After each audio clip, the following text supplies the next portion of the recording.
अबे, मुझे लेने आया है? नहीं लेने नहीं, मैं तो जाने आया हूँ। कहाँ जा रहा तू?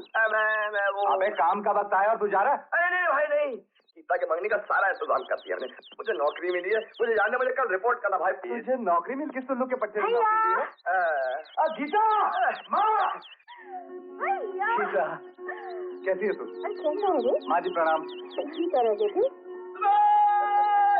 अरे पंचम जा रहा है। हाय पंचम, देख के।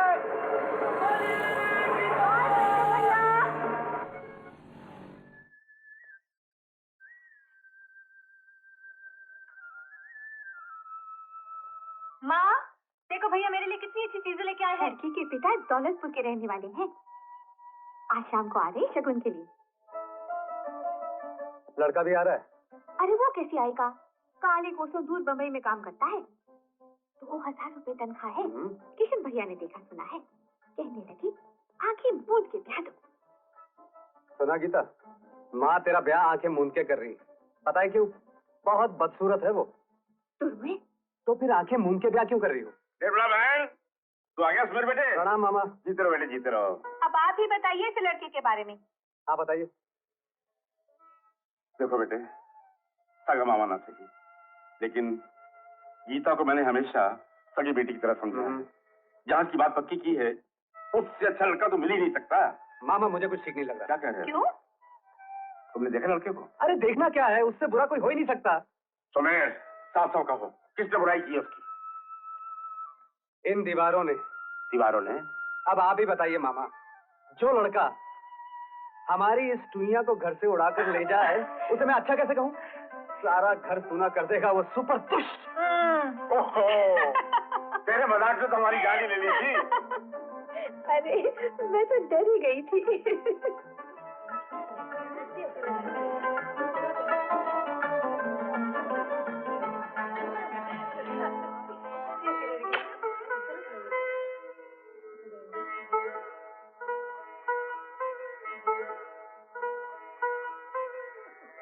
पंडित जी, आपको यहाँ पे लगन का मुहूर्त निकालने के लिए लाया गया है, इनको देखने के लिए नहीं।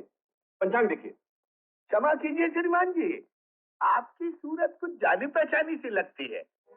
आज से 18 वर्ष पहले आप झिरनिया गांव आया जाया करते थे। जी हाँ। ठाकुर रणबीर सिंह जी के यहाँ। जी जी, उनकी पत्नी इसी गांव की है, मेरी मुंह बोली बहन है। किशन भैया, लगन का कौन सा दिन तय पाया?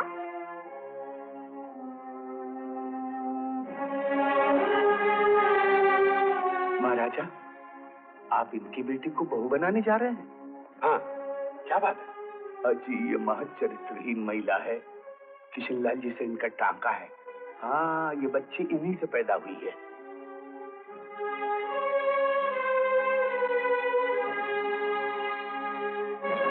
ये क्या कह रहे हो पंडित?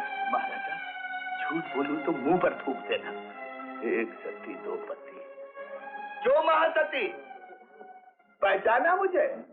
मैं उसी हिरनिया गांव का रहने वाला हूँ जहाँ पर 18 वर्ष पहले आपने मुंह काला किया था। जी हाँ, इन्हीं किशनलाल ने निर्मला देवी को रखा हुआ था। ये पाप की गठरी गीता रणबीर सिंह जी की नहीं, किशनलाल जी की संतान है। किशनलाल जी, आपने हमारे साथ छल कपट किया है। आपका और लड़की की माँ का क्या संबंध? ठाकुर साहब, हम भी ठाकुर हैं। मान मर्यादा मत भूलिए, कहीं ऐसा ना हो कि मैं भी भूल जाऊं कि आप हमारे मेहमान हैं। असलियत मालूम होती तो मैं यहाँ पे कदम भी न रखता। चलो। ठाकुर साहब, रुक जाइए ठाकुर साहब, मैं आपके पाँव पड़ता हूँ, हमारी इज्जत से मत खेलिए। पंडित जी ने जो कुछ कहा है झूठ कहा है। सारा झिरनिया जानता है महाराजा कि ठाकुर रणबीर सिंह अपनी पत्नी को गांव में छोड़कर शहर चले गए थे नौकरी करने के लिए। पति और पत्नी के बिछड़ने के 18 महीने बाद महासती गर्भवती हुई और इन्होंने कन्या रत्न को जन्म दिया। इसी के बारे में और बकवास की तो मैं तेरी जबान खींच लूंगा। जबान खींचोगे मारते समय दुनिया की हर जबान यही कहेगी कि तुम्हारी बहन हराम की औलाद है। क्यों तुम मुझे पंडित के बच्चे?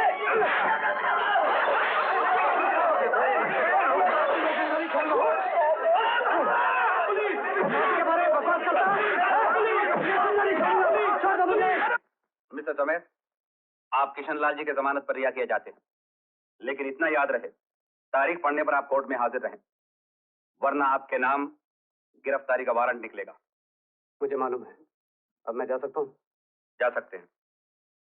संकट से मान छुड़ा में मन का वचन। किशनलाल जी, आप दस्तखत कीजिए। किनाई जो शतवार पाठ कर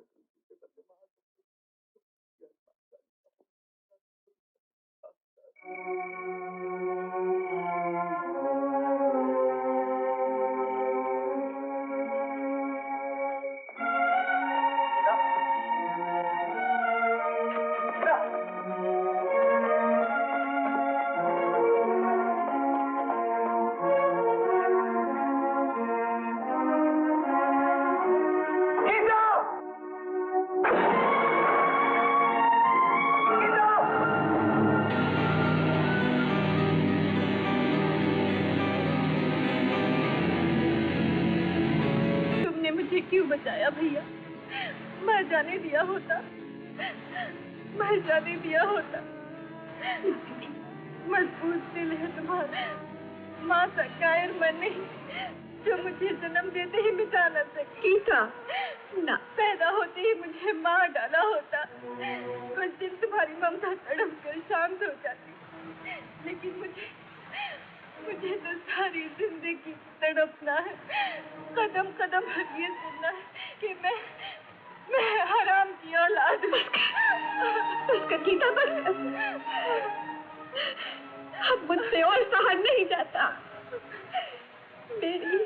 मेरी अपनी बेटी मुझे उल्टा समझे। हे भगवान, ये धरती क्यों नहीं फट जाती ताकि मैं इसमें समा जाऊं? अगर तुम निर्दोष हो तो सबूत क्यों नहीं देती, गीता, ताकि लोगों को यकीन हो सके। माँ से सबूत मांग रही हूँ, उस माँ से जिसने अपना सारा जीवन हमारे लिए अर्पण कर दिया, हमें इतना प्यार दिया कि हमें बाप तक की कमी महसूस न होने दी। अगर ऐसी माँ पे तुम्हें विश्वास नहीं तो भगवान पे विश्वास क्यों है? कहो उससे भी कि तुम्हें सबूत दे, तब भगवान मानोगी उसे।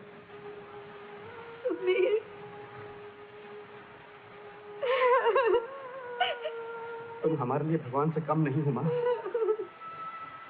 माँ, मुझे माफ कर दो माँ। बेटी, आज तुम पर कीचड़ उछालने वाले जब तक तुमसे माफी न मांग ले, मैं चैन से नहीं बैठूंगा ना। बस इतना बता दो, झनिया में वो गलतफहमी फैली कैसे? बेटे,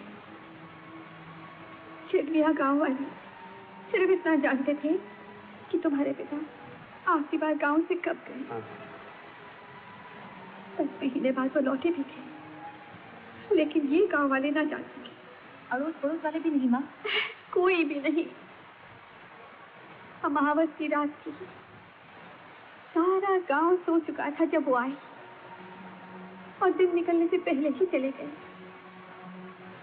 काफी परेशान थी, कहा शायद मैं कुछ महीने तुमसे मिलने ना आ सकूं। खर्च के लिए मुझे 30,000 रुपए दिए। 30,000 रुपए? हाँ सुनो, और जाते वक्त मुझसे वचन लिया कि मैं किसी से भी ना कहूं कि वो गांव आई थी। ऐसा वचन क्यों लिया? राम ही जाने क्यों। उनके आने की बात मैंने गांव वालों से कुछ महीने तो छुपाई, लेकिन मां बनने वाली थी, कब तक छुपाती। पति को दिया हुआ वचन माथे का कलंक बन गया। उसे मिटाने के लिए मैं पति की खोज में शहर गई। मैं आपसे पूछता हूँ कि अग्नि देने से पहले इन्हें गांव से क्यों नहीं बुलाया गया? अरे साहब, कैसे बुलाता? जब रणधीर सिंह नौकरी करने मेरे घर में आया तो उसने किसी गांव का पता नहीं दिया था, बल्कि शहर में अपने उस दोस्त का पता दिया था जिसका नाम विक्टर है, और ये वही विक्टर है जो आपके पति का कातिल है। मैं इसकी सौगंध खाकर कहती हूँ, इसके पिता 30 तारीख को गांव आए थे।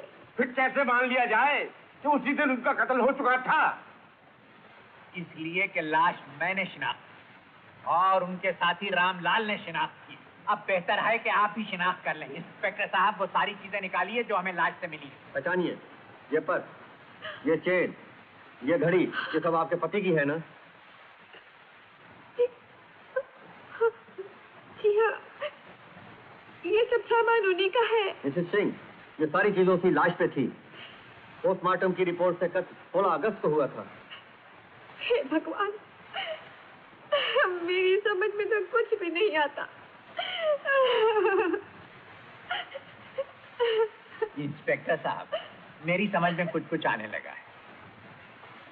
देवी जी, आपका एक बच्चा तो छोटा है और जी। मैं समझता हूँ कि दूसरा। अब तो आपको यकीन आया कि मेरे पति गांव आए थे। देवी जी, बच्चा देने के लिए सिर्फ पति ही की जरूरत नहीं होती। बड़े साहब, जबान संभाल कर बात कीजिए। इंस्पेक्टर साहब, अब तो आप समझ गए होंगे कि दाल में काला किस तरफ है। मिस्टर, मैं आपका नाम पूछ सकता हूँ? किशनलाल। कृष्ण कन्हैया, बेहतर है कि अब आप गांव लौट जाएं। और देवी जी, आप हमें माफ कर दीजिए। हम आपको सती सावित्री होने का कोई सर्टिफिकेट नहीं दे सकते। शहर वालों ने भी मुझे कलंकित ठहराया। चिड़िया लौटी तो सबकी नजरों में उल्टा। किशन भैया के सुझाने पर मैं चिड़िया छोड़कर इस गांव में चली आई ताकि मेरे बच्चे इज्जत से पल सके। आज वो इज्जत भी मिट्टी में मिल गई।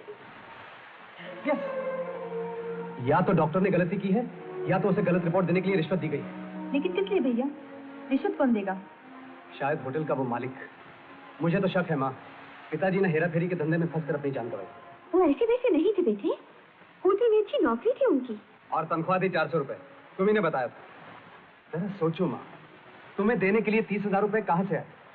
हेरा फेरी के धंधे में रुपया बहुत मिलता है तो जान का खतरा भी होता है। अच्छा ये बताओ, पिताजी का दोस्त विक्टर, जिसपे कत्ल का इल्जाम है, क्या काम करता था? मालूम नहीं बेटा, एक बार तुम्हारे पिताजी के साथ गांव आया था। मैं भी ज्यादा पूछताछ नहीं की। अब तो ये सारी छानबीन तेरा बेटा करेगा। मैं साबित करके रहूंगा कि पिताजी का कत्ल, जैसे कि तुमने बताया, 20 अगस्त के बाद हुआ। तू परेशान मत हो माँ, सारे गांव से तुझे मान मिलेगा। इसी घर बारात आएगी और मेरी बहन दुल्हन बनेगी। मैं तेरे चरणों की सौगंध खा के कहता हूँ माँ, जब तक ये झूठा कलंक तेरे माथे से नहीं मिटता, मैं दम नहीं लूंगा।